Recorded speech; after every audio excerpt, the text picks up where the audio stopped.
Welcome back to Afternoon Express. Now, we're still keeping you warm this winter with all of these winter warmers. Now, guys, this is the next recipe, essentially. Yes, we're keeping it warm not only with the type of dish, but with the spices, because we're amping up the heat now. So it's about to get hot in here. Okay, well, my sleeves are already warmed up. I'm ready for it. Now, one thing that makes the colder seasons so comforting are the meals that help keep homes warm. One of these fan favorites is a biryani, and that is exactly what we're making.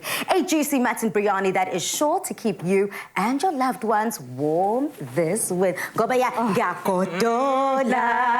You know that Ringo Madiba song Gyakotola. Well, you know what? We're cancelling that song because we're adding in this mutton biryani. I think what he needed was this. That's why he was gotoling, because he hadn't had the mutton biryani, and that's what we're about to serve him. But I know with every biryani, there normally is potatoes that are in there. So before we start, I'm going to hoy a bit of our EXCELLA sunflower oil into a pan here so Jay can actually get frying with the potatoes here. And I know, Jay, that there's a step. Normally people would use food coloring to color the potatoes, but we're using turmeric today. Is there a reason?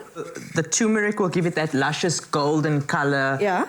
And it just like a little morsel of goodness in your biryani. And I think it just amps up the flavor as well. Yeah. And turmeric, at the end of the day, is a power food. I think we all do know the benefits of turmeric. Whether you're putting it on your face, whether you're putting it on other parts of your body, whether you're ingesting it, adding it to smoothies or your food, it is absolutely something that you definitely want more and more and more of in your diet. And more, because it's good for you. Nothing good for you can ever, well, they say too much of a good thing is a problem. I don't think so.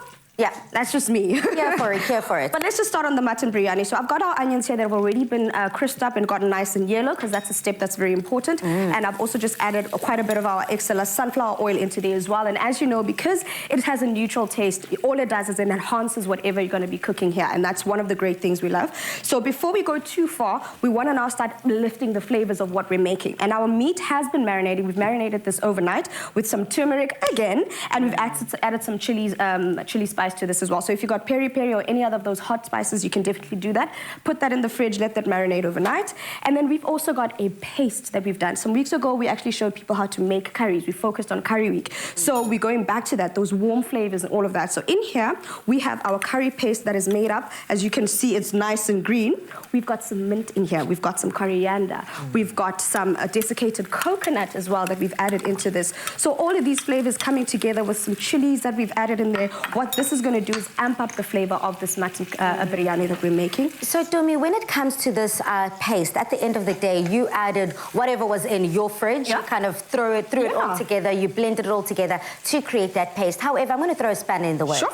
What if some of our viewers don't have such ingredients in the fridge? So I know for me, something I never can live without, especially in the winter, things like your curry powder, something like your masala powder as well. Would I be able to create a paste using such flavors? You've hit it on the head, Pale. So if you've got, and I always go back to this when Dion was here, he told us about the Holy Trinity. If you've got your curry powder and your masala, add to it some of your ginger, your garlic, some chilies. Add those into a pot, add a bit of oil or some water and blitz that up, and then get a nice little paste, and that will be then the base for your curry. So now that we've added our paste here, our curry paste, which if you want to get the exact ingredients in the recipe and how much we've got in there, you can go into Afternoon Express for that. We now go in with our aromatics, which as usual we know we always have some cardamom, we've got some bay leaves in there, some cloves, we've also got some chilies, some cinnamon, all the warm spices, aromatics that build up our curry, our biryani. Those are going to basically be the foundation we're building on. And then from here, while you're frying there, I add our meat, and then we start cooking. Okay, Chef Jay.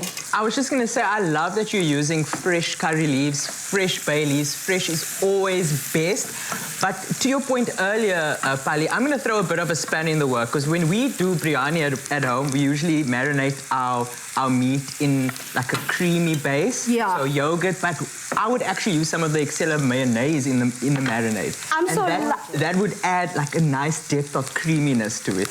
I'm loving the fact that we're on the same page, because I was going to say that's a great idea, because you make a nice little paste, and the other thing is you can actually keep it in the fridge for about 2 to 3 days. So make your curry today. If you want to, another trick, take that same paste that you've made, put it into ice cubes, freeze it. Whenever you need it, take one, add it. Just take an ice cube out, and then you add it into your mixture. So here's something that we're able to do a different kind of way that we're able to prepare this biryani. If you are someone just like Chef Jay, who normally uses some yogurts and some of those those dairy-based additions to the curry, why not swap that out for some EXCELLA mayonnaise? And that also can add that depth of flavor. Yeah. Something also that I truly do value about a biryani is that a biryani helps with the dishes. There are not too many dishes that need to go into preparing a biryani. It's somewhat of a one-pot wonder, depending on how many vegetables you put in and what time you add those vegetables in. This is something here that is also good for the entire family. A little bit goes a long way.